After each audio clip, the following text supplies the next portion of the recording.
Vlad el Empalador, entre realidad y ficción. Vlad el Empalador es una de las figuras históricas más infames de Rumanía. Su reputación se asocia a menudo con la violencia, la sed de sangre y la crueldad. Sin embargo, es importante preguntarse si realmente era un bruto sediento de sangre o un gobernante complejo subestimado. Aunque Vlad fue retratado como un personaje sádico y despiadado, esta imagen estuvo influenciada en gran medida por la popularidad de la novela Drácula de Bram Stoker y otras representaciones ficticias. Para comprender adecuadamente su historia, es necesario mirar más allá del mito y la ficción, adoptando un enfoque imparcial. Vlad el Empalador gobernó Valaquia, una región en el sur de la actual Rumanía, durante el siglo XV. Durante su gobierno, enfrentó amenazas externas, especialmente del Imperio Otomano, y adoptó un enfoque firme para defender su territorio y mantener el control. Una de las tácticas notorias atribuidas a Vlad fue el empalamiento, un cruel método de ejecución en el que las víctimas eran empaladas en estacas. Si bien empalar es un acto de extrema violencia, es importante considerar el contexto histórico y las prácticas comunes de la época. La crueldad de Vlad puede haber sido una respuesta directa a la brutalidad y la amenaza planteada por los invasores otomanos. Además, Vlad también implementó reformas administrativas y promovió el desarrollo económico en su región. Fue conocido por su dura lucha contra la corrupción y su deseo de fortalecer el gobierno local. Por lo tanto, al examinar la historia de Vlad el Empalador, es fundamental separar al hombre histórico de las exageraciones y los mitos creados a lo largo de los siglos. Si bien sus acciones pueden haber sido brutales, es necesario reconocer su complejidad como gobernante y considerar el contexto en el que gobernó. ¿Quién fue Vlad el Empalador? Nacido en 1431 en la ciudad sajona de Sigioara, Vlad III fue el segundo hijo de Vlad II Dracul, voivoda de Valaquia. Durante su infancia y adolescencia, pasó la mayor parte de su tiempo en el extranjero. Inicialmente, en 1436, se trasladó a la capital Târgoviște, cuando su padre accedió al trono de Valaquia. Entre 1442 y 1448, él y su hermano menor Radu fueron tomados como rehenes en la corte del sultán otomano Murad II, como prenda de la lealtad de su padre. Durante este periodo, Vlad estuvo expuesto a diversas culturas, alemana, húngara y otomana, lo que influyó en sus ideas, perspectivas y estilo de liderazgo. Su búsqueda del trono comenzó en 1477, después del asesinato de su padre y su hermano mayor en una conspiración que involucró a los nobles de Valaquia, su primo segundo y Jan Hunyadi, regente gobernador de Hungría. Al año siguiente, Vlad regresó a Valaquia con el apoyo de la caballería otomana. Con su ayuda logró asumir el trono, pero lo perdió 2 meses después. A partir de ese momento, Vlad libró una lucha de 8 años hasta que finalmente pudo asegurar el trono de su padre en 1456. Sin embargo, en 1462, Matías I, el rey de Hungría, lo arrestó bajo cargos falsos, perdiendo nuevamente el trono.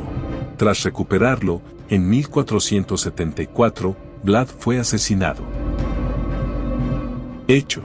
Como Vlad III se convirtió en Drácula y el Empalador. Además de ser el título de la novela de Bram Stoker, el apodo de Drácula tiene un origen histórico ligado al padre de Vlad. Vlad era hijo ilegítimo de Mircea I de Valaquia, también conocido como el Viejo, y pasó su juventud en la corte del rey de Hungría, Segismundo de Luxemburgo, quien lo incorporó a la Orden del Dragón en 1431. Como resultado, Vlad II recibió el apodo de El Dragón. Este apodo, traducido al rumano, se escribe como Dracul o Draculea, que se convirtió en Drácula. Como hijo, Vlad heredó el mismo apodo. El otro apodo, el Empalador, tiene orígenes turcos y se refiere al método de ejecución preferido de Vlad, el empalamiento. Este término fue utilizado por primera vez alrededor de 1500 por el escritor otomano Tursun Beg, quien se refirió a Vlad como Cascl Voivoda o señor empalador en sus escritos. Este apodo también aparece en una carta escrita por Mercer de Shepherd en 1551. La reputación de Vlad ha hecho que este apodo perdure hasta el día de hoy. Ficción. Vlad el Empalador fue una figura histórica que inspiró al personaje central de la famosa novela de Bram Stoker. Dependiendo de la perspectiva tomada, se mencionan varios orígenes diferentes para el Drácula ficticio, aunque ninguno de ellos se conecta directamente con Vlad III. Sin embargo, es posible identificar las fuentes de inspiración para cada aspecto clave del personaje creado por Bram Stoker. En primer lugar, según el hijo de Bram Stoker, Irwin, su padre tuvo un sueño que se convirtió en la base del personaje titular y de la novela. En cuanto al nombre, aunque el contexto histórico ha establecido la asociación de Vlad el Empalador con el apodo, es necesario entender su conexión con la novela, lo que plantea varias teorías. Algunas teorías afirman que Bram Stoker pudo haber obtenido su nombre del libro de Johann Christian von Angel sobre la historia de Moldavia y Valaquia, o del libro de William Wilkinson titulado An Account of Principles of Wallachia and Moldavia, publicado en 1820. Otros sugieren que su amigo, el profesor húngaro Arminius Bamberi, puede haber proporcionado información sobre el Vlad histórico.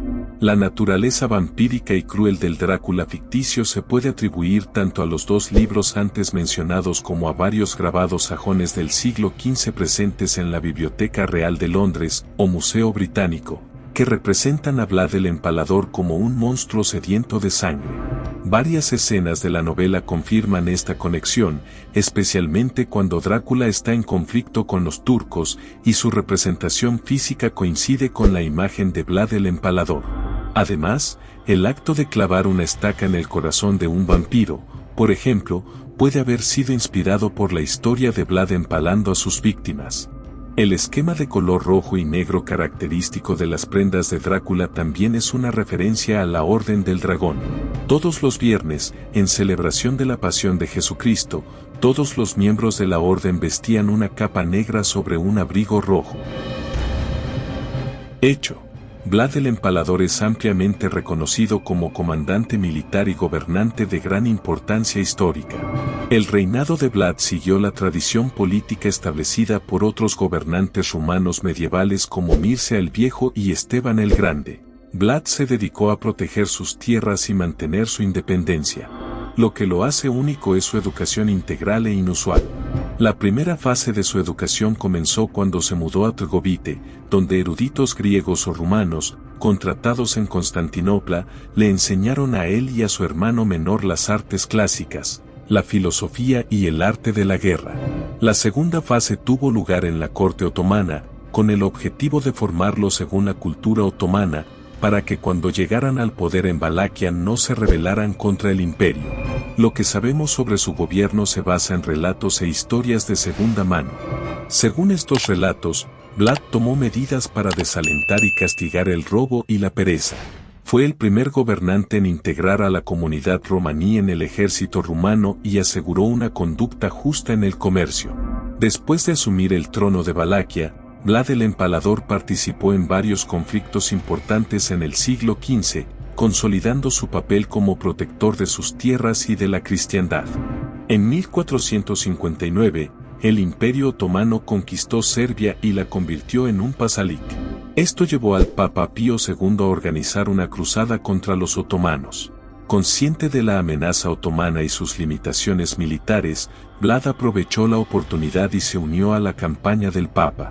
Entre 1461 y 1462 atacó varias posiciones otomanas clave al sur del Danubio para debilitar su defensa e impedir su avance.